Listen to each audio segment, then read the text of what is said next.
Yeah, so it sounds amazing, and I think so many people really long for this. And so it's kind of like where to begin, because I feel in my own self, in my own relationship, I mean, I long for this, and to some degree I have it. But you want more. But I want more, of course, yeah. Yes. But there's something that's just like, it's so vulnerable. It's You know what I extreme. mean? It's very tender. It's exquisitely vulnerable. Yeah. And that's, if we're safe, that type of vulnerability is great to bring forward. If we don't feel fully safe, it's very frightening. Just like if we're a child again and we're in the presence, say, of a hostile parent or sibling, who wants to be that vulnerable? Or you're dealing with trauma. You have to, going into that type of vulnerability requires a safe environment. If your partner hasn't worked on their stuff deeply enough, they won't be able to be a safe enough container for you.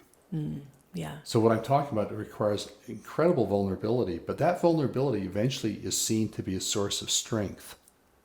Yeah. It doesn't mean you're a wimp or pushover. It just means you're raw. You say, here's this tender place. Like I see it in your eyes. Here's this tender place in me where I'm going to choose to open. I'd rather get hurt and open than stay closed and clever and distant and removed.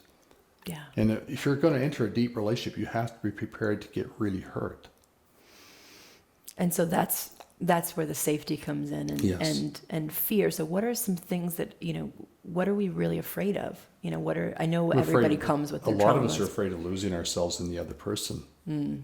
A lot of men, for example, that's why there's so many jokes about marriage being a trap for the man, where he gets a pot gut and loses sexual energy because there's a sense of entrapment. That's what I would call immature monogamy. There's a trap in that. Like, I'm losing my autonomy. In a healthy bond, your autonomy is furthered and strengthened through the very closeness you have with the other person. Yeah. Both individuals flower in their own right, and yet they have enough of a we space that they deepen the relationship too. They don't get lost in what I call we-centered, co-independent relationship, where people are autonomous. They're pretty clear, done some work in themselves, but they're kind of far apart. They're maintaining their relationship by keeping a certain distance, too much distance. Yeah. And to get really close to another person is to bury yourself right down to your core. And you can't just be young and naive and just open yourself raw, because you can find yourself with people that could misuse you or exploit your openness. You want to be with people who honor that openness and would not use it against you. Yeah.